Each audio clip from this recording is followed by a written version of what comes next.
तो तिरुपति बालाजी का दर्शन करने के लिए श्री रामानुजाचार्य जी गए।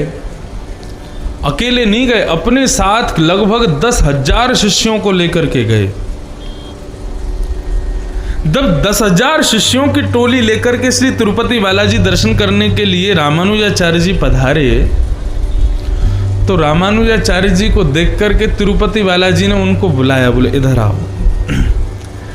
बोले एक बात बताओ, ये इतने 10,000 लोग सामने खड़े हैं, इन सबको तुमने गुरु दीक्षा दे दी? बोले हाँ दे दी। मतलब सबका कल्याण कर दिया? बोले कर दिया। बोले एक बात बताओ, इतनी आसानी से आप आचार्य लोग इतने लोगों का कल्याण कर देते हो, हम भगवान होके क्यों नहीं कर पाते? क्या कारण है कि आप इतनी आसानी से सहजता से सबका कल्याण करते हैं, हम नहीं कर पाते? हमें भी बताओ।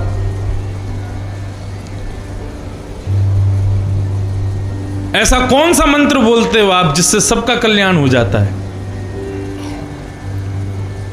तो श्री रामानुजाचार्य जी बोले, ऐसे सिंहासन पर बैठ करके, सोने सिंहासन पर बैठ के गुरुजनों से प्रश्न नहीं किया जाता। पहले नीचे उतरो, नीचे बैठो, हाथ जोड़ के प्रश्न करो, तब बताएंगे।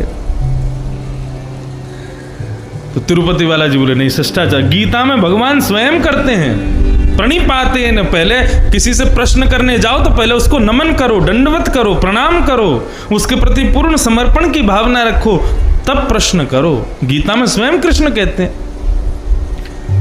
रामानुजाचार्य जी बोले आप खुद गीता में कहते हो कि ऐसे प्रश्न करना चाहिए, खुद यहाँ तन करके खड़े हो और हमसे प्रश्न कर रहे हो, नीचे उतरो पहले।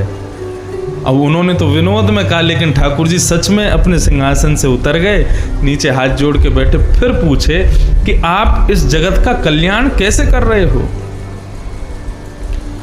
तो गुरु मंत्र दिया जाता है, तो गुरु मंत्र बहुत गोपनीय तरीके से दिया जाता है। रामानुजाचार्य जी ने एक कपड़ा ठाकुर जी के मुख पर डाला, उसी कपड़े में खुद को भी लिया और कान में रामानुज संप्रदाय, श्री संप्रदाय का गुरु मंत्र बोल दिया ठाकुर जी के कान में। जैसे ही गुरु मंत्र कहा है महाराज, ठाकुर जी ने वंदन किया और रामानुजाचार्य जी से अपना शिष्यत्व ग्रहण किया। ठाकुर जी के 4 संबंध हैं रामानुजाचार्य जी से, पिता, पुत्र, शिष्य और गुरु। चारों मंदिर दक्षिण भारत में विद्यमान हैं, उनके बारे में किसी दिन बताऊंगा। तो एक जो शिष्य हैं वो तिरुपति बालाजी हमारे गुरु भाई लगते हैं।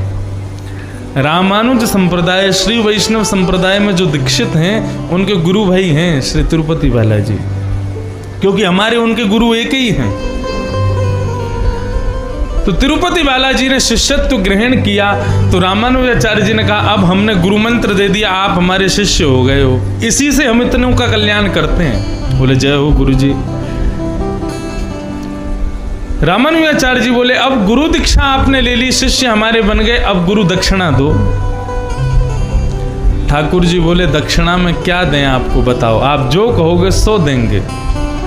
तो रामानुजाचार्य जी ने गुरु दक्षिणा में मांगा, मैं जिस किसी को भी गुरु मंत्र दे करके आपकी शरण में लाऊं, उसकी रक्षा करने का दायित्व आपका है, आपको उसकी रक्षा करनी पड़ेगी। यही गुरु दीक्षा आप मुझे दे दीजिए। ये न रक्ष जगन्नाथ, जितने भी आपके शरणार्थी होंगे सबकी रक्षा आपको करनी पड़ेगी।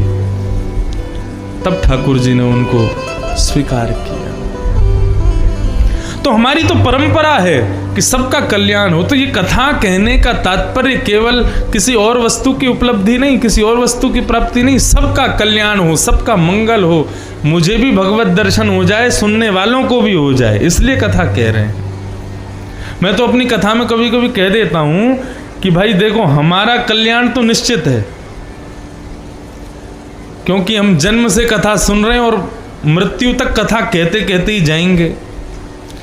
इतनी कथाएं हो जाएंगी तो ठाकुर जी को ना चाहते हुए भी वैकुंठ के द्वार तो खोलने ही पड़ेंगे मेरे लिए। लेकिन हमारी जितने लोग भी कथा सुनते हैं वो भी वैकुंठ ही जाएंगे, और फिर जब आप और हम वैकुंठ में मिलेंगे ना, फिर वहां पे भी कथा करेंगे, वहां पे भी कथा सुनेंगे, वहां पे भी पंडाल लगेगा, वहां पे भी आनंद होगा। बस एक बदलाव रहेगा कि आप सबके बीच में शेष नाग पर नारायण भी बैठ के कथा सुनेंगे, वो भी आनंद से श्रवण करेंगे। हमारी सच में कथा का उद्देश्य यही है कि मुझको एक बार वैकुंठ में कथा करनी है, वैकुंठ नाथ को सुनाना है।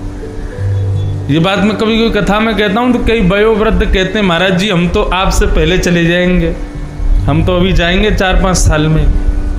तो मैंने कि वहाँ जाके व्यवस्था रखना, पंडाल लगवाना, बढ़िया पानी भोजन आदि भंडारे की व्यवस्था रखना। बोले इंद्रेश जी आएंगे इतने सारे भक्तों को लेके, पर कथा होगी तो पहले व्यवस्था भी तो होनी, तो व्यवस्था प्रमुख पहले चले जाएंगे वहाँ पे, सबकी रहने खाने पीने सोने की व्यवस्था रखी जाएगी। तो इसलिए कथा कह रहे हैं हम तो कि ठाकुर जी का एक बार दर्शन में हो जाए। बुंदेलखंड के गांव में एक व्यक्ति रहते थे, बहुत बड़ी उनकी जमीन जायदाद खूब थी, लेकिन उनको संतान नहीं थी। संतान नहीं थी तो किसी संत से जाकर के प्रार्थना की कि महाराज हमको संतान नहीं है, हमारे पूर्व जन्म का कोई पाप है क्या? बोले ये सब फालतू बात है, कोई पाप के कारण ऐसा थोड़ी होता है कि संतान ना होवे या ऐसा कुछ। ठाकुर जी स्वयं अपने आप को तुम्हारा पुत्र मानते हैं, इसलिए तुमको कोई संतान नहीं दी। आज से ठाकुर जी को ही अपना पुत्र मानो। उस व्यक्ति ने विश्वास किया संत की बात पर और अपने यहीं बुंदेलखंड में ही एक सुंदर कुंज बिहारी का मंदिर बनवाया। सारी जमीन जायदाद सब मंदिर के नाम कर दी और ठाकुर जी को ही अपना पुत्र मान लिया। कुंज बिहारी को ही कुंजो बेटा कहकर के पुकारते थे। ठाकुर जी जो मंदिर में बैठे हैं उनको सब भगवान मानते, लेकिन वो सेठ जी कहते ये मेरे बेटा हैं, कुंजो बेटा। वो मंदिर में जाते तो कुंजो बेटा कह के ही बात करते, कुंजो बेटा भोजन किया कि नहीं, कुंजो बेटा का आज कैसा श्रृंगार है, कुंजो बेटा आज ऐसा है, तो ऐसी बात करते, उन्हीं को पुत्र मानते। गांव के सब लोग जब इकट्ठे होते और सब बात करते तो सब कहते कि भैया आप कोई बालक गोद ले लो।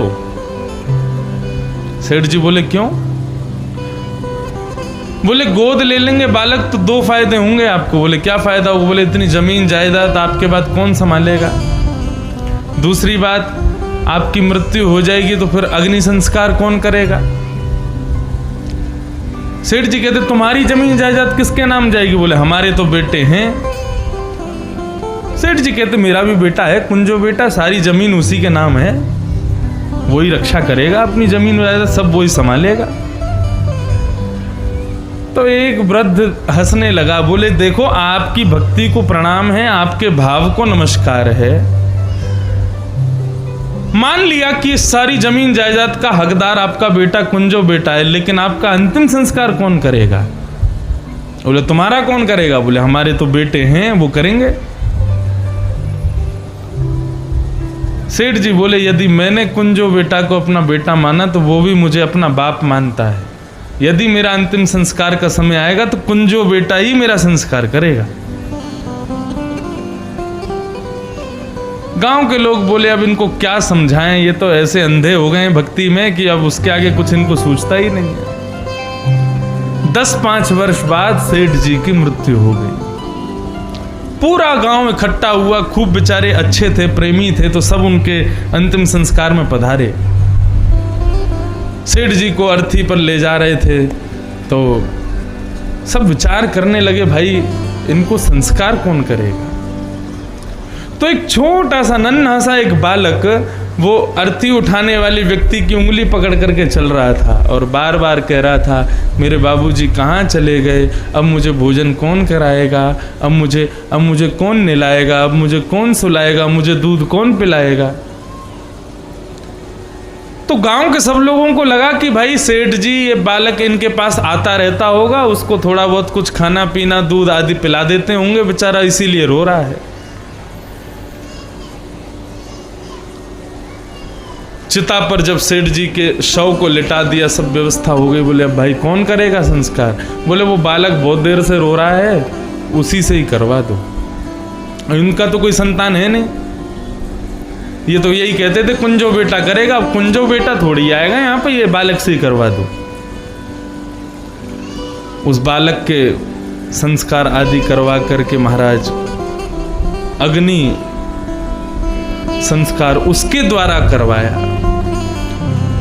सब गांव के लोगों ने प्रणाम किया और कहा कि भाई चलो अब सब लोग यमुना जी में डुबकी लगाओ। यमुना जी में जाकर के जैसे ही डुबकी लगाई है सब लोग बाहर आ गए, लेकिन वो बालक भीतर से ही कहीं अंतर्ध्यान हो गया।